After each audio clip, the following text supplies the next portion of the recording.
ప్రభు అయిన యేసుక్రీస్తులో అందరికీ వందనాలండి. ఈరోజు మనము ఆదికాండము 22వ అధ్యాయము 8వ వచనం నుంచి కింద 2, 3, 9, 10 చూసుకుందామండి. ఇక్కడ ఏమైందంటే, అబ్రహాము, నా కుమారుడా, దేవుడే దహన బలికి గొర్రె పిల్లను చూచుకొనని చెప్పాను. ఇక్కడ 7వ అధ్యాయంలో చూసుకున్నట్లయితే, ఇస్సాకు తన తండ్రి అయిన అబ్రహాముతో నా తండ్రి అని పిలిచాను. అందుకతడు ఏమి నా కుమారుడా అనెను. అయితే ఇక్కడ అబ్రహాం గారు, ఇస్సాక్ గారు గురించి మాట్లాడుకుందాం అండి. దేవుడు బలి ఇమ్మని చెప్పేసి చెప్పారు. ఎవరికి? నీకు ఒక్కగానే ఉన్న కుమారుడిని నాకు బలి ఇవ్వే అన్నారు.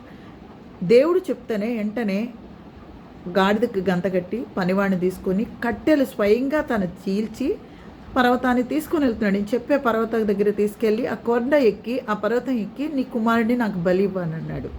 అంటే అబ్రహాము ఏమీ ఆలోచన చేయకోకుండా పనివాడిని తీసుకొని గాడిదకి గంత కట్టి తీసుకొని వెళ్ళాడు. 3 దినాల ప్రయాణం అంత దూరం ఉంది ఆ కొండకి. అయితే ఈ 3 దినాల్లో ఏమాత్రం మనసు మార్చుకోలే. నాకు ఒక్కగానునే కొడుకుని నేను ఎందుకు బలి ఇవ్వాలి అని చెప్పేసి మనసు మార్చుకోలే. అలాగే కొండ దగ్గర తీసుకెళ్ళిన తర్వాత పనివాడిని కిందకి పెట్టి నిప్పుని కట్టెల్ని పిల్లోడికి ఇచ్చాడు. ఎవరికి? ఇస్సాక్కి ఇచ్చాడు. కట్టెల్ని చేతికి ఇచ్చాడు, పట్టుకొని నడువు అని. నిప్పు తను తీసుకొని కుమారుడు కూడా చేత్తో పట్టుకొని తీసుకొని వెళ్తున్నాడు. తీసుకొని వెళ్ళినప్పుడు కుమారుడు అడుగుతున్నాడు, తండ్రి నిప్పు ఉన్నది, కట్టెలు ఉన్నాయి బలి ఇవ్వడానికి, బలి పశువేది ఎక్కడుంది, గొర్రెపిల్ల ఎక్కడుంది అని అడుగుతున్నాడు వాళ్ళ నాన్నకి, అబ్రహాం గారికి. అడిగినప్పుడు అది దేవుడు చూసుకుంటాడు, నువ్వు పదా అని చెప్పాడు. అప్పుడే అర్థమైంది. అంటే అబ్రహాం గారికి దేవుడి మీద ఎంత విశ్వాసం ఉందో ఒకసారి ఆలోచించేయండి. దేవుడే చూసుకుంటారని. అలాగే ఇస్సాక్ గారు వాళ్ళ తండ్రి చెప్పిన, అబ్రహాం గారు చెప్పినటువంటి మాట విని విధేయతతో ఆయనతో పాటు నడిచారు. అక్కడికి వెళ్ళిన తర్వాత అబ్రహాం గారు అతని చేతులు బంధించి బలి కట్టెల మీద పడుకోబెట్టి కత్తి ఎత్తే పైకి నరకడానికి కత్తి ఎత్తేంతవరకు కూడా ఆ అబ్బాయి ఎవరు? ఇస్సాకు విధేయత చూపించలే. దేవుణ్ణి అబ్రహాము ఎంతగా నమ్మాడో ఒకసారి ఆలోచించేయండి. నమ్మడమే కాకుండా కుమారుడైనటువంటి ఇస్సాకుని భయభక్తుల్లో పెంచాడు. దేవుని గురించి తెలిసేటట్టు పెంచాడు. ఇప్పుడు గొర్రెపిల్ల లేనప్పుడు తండ్రి తీసుకొచ్చి ఆ యొక్క కట్టెల మీద పడుకోబెట్టినప్పుడు ఇస్సాకు అర్థమై ఉంటుంది కదండి. మరి ఇస్సాకు మాటలు వచ్చు, పరిగెళ్ళడానికి చిన్నపిల్లవాడు చక్కగా పరిగెళ్ళచ్చు. కానీ దేవుడు ఎందు విధేయత చూపించాడండి. ఇప్పుడు అబ్రహాం గారు దేవుడు ఎందుకు భయపడ్డాడు, ప్లస్ విధేయత చూపించాడు, దేవుడు చెప్పినట్టు చేశాడు. కానీ ఇస్సాకు అబ్రహాము యందు విధేయత చూపించాడు. అబ్రహాము నమ్మినటువంటి దేవుని యందు కూడా విధేయత చూపించాడు. దేవుడికి భయపడ్డాడు. అబ్రహాము గారు ఇలా బలిస్తారు, ఇక్కడ బలి పశువు లేదని ఇస్సాక్ గారికి తెలీదా? తెలుసు. అంటే అక్కడ అబ్రహాము గారికి ఆయన తండ్రి, భౌతికమైన తండ్రికి విధేయత చూపించారు. ఆత్మీయమైన తండ్రి దేవునికి భయపడ్డాడు. అంటే అబ్రహాం గారు ఎంత భయం చేసి దేవునిలో ఎంతగా భక్తిగా పెంచి ఉంటారు ఇస్సాక్ గారిని ఒకసారి ఆలోచించండి. కట్టెల మీద పడుకున్నా కూడా ఏం మాట్లాడలే. ఎందుకంటే దేవునికి అబ్రహాం గారితో సమానంగా ఇస్సాక్ కూడా భయపడ్డాడండి. అబ్రహాం గారితో సమానంగా ఇస్సాక్ కూడా విధేయత చూపించాడు. అక్కడ అబ్రహాం గారు దేవునికి విధేయత చూపించాడు, దేవునికి భయపడ్డారు. ఇక్కడ కుమారుడైన ఇస్సాకును తీసుకున్నట్లయితే కుమారుడైన ఇస్సాకు తండ్రి చేసిన భక్తి, తండ్రి దేవుని గురించి తెలియజేయడము ఎంత భక్తిగా పెంచి ఉండొచ్చండి ఇస్సాక్ గారిని.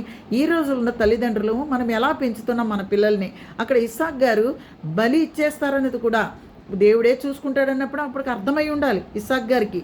ఆ బలి పశువుని నేనే అయి ఉండొచ్చు అని ఇస్సాక్ గారికి అర్థమై ఉంటుంది. కానీ పారిపోయారా? ఎక్కడా పారిపోలే.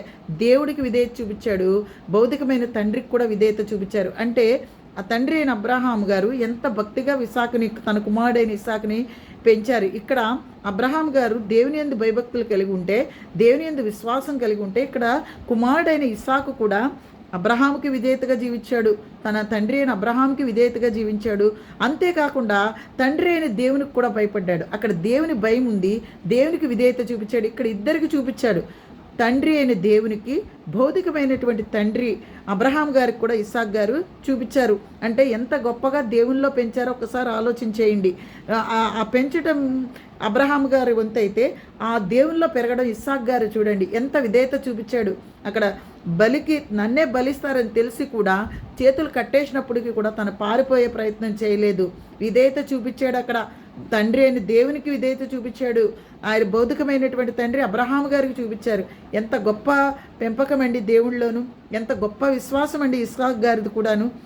ఇక్కడ మనము భౌతికమైన విషయాలు చూసుకుంటాం, మన పిల్లలు దేవుని ఎడల ఎలా భక్తిగా ఉంటున్నారు, మనము దేవుని గురించి తెలియజేస్తున్నామా, దేవుడు ఎంత శక్తిమంతుడో, దేవుని యందు విశ్వాసం ఉంటే ఎలాంటి కార్యాలు జరుగుతాయో, దేవుని కనీసం సంఘానికన్నా మన పిల్లల్ని నడిపించగలుగుతున్నామా, ఎలాంటి స్థితిలో మనల్ని పిల్లల్ని పెంచుతాం, మన యందు విధేయత కలిగి ఉన్నారా, మన యందే విధేయత లేదు మన పిల్లలకి, ఇంకా దేవుడి యందు ఎలా విధేయతగా ఉంటుంది అంటే మనమే దేవుని యందు భయభక్తులు లేకుండా విధేయత లేకోకుండా ఉంటే మన పిల్లలకి విధేయత ఎలా వస్తుంది, దేవుడు ఎలా తెలుస్తారు? మనలకే గౌరవం ఇవ్వకుండా మన యందే విధేయత చూపించిన పిల్లలు, మన యందే భయభక్తులు లేని పిల్లలు దేవుని యందు ఎలా భయభక్తులు చూపిస్తారు? దేవుడు ఎలా తెలుస్తుంది అంటే ఫస్ట్ మనము దేవుని యందు విధేయత కలిగి దేవుడికి భయపడి మనం జీవిస్తే మన పిల్లలకు కూడా అది నేర్పించాలి. ఎప్పటి వరకు నేర్పించాలంటే మనము చనిపోయేంత వరకు కూడా దేవుని యందు భయభక్తులు నేర్పిస్తూనే ఉండాలి. మంచి చెడులకి, దేవునికి ఇష్టమైనవి, దేవునికి ఇష్టం లేనివి, దేవుడు సర్వశక్తి గలవాడు అని మనం బిడ్డలకి నేర్పిస్తే, మనము నమ్మితే మన బిడ్డలు కూడా నమ్ముతారు. ఈ చిన్న వాక్యంతో నన్ను నేను హెచ్చరించుకుంటూ మీకు తెలియజేయడం జరుగుతుంది. ఈ కొద్ది మాటలు, దేవుని మాటలు మాట్లాడుకోవడానికి మనకు అవకాశం ఇచ్చినటువంటి తండ్రి అయిన దేవునికి, విన్న ఓపికతో ఉన్న మీకు దేవుని ప్రభు అయిన యేసుక్రీస్తు నామంలో వందనాలు చెల్లించుకుంటున్నానండి.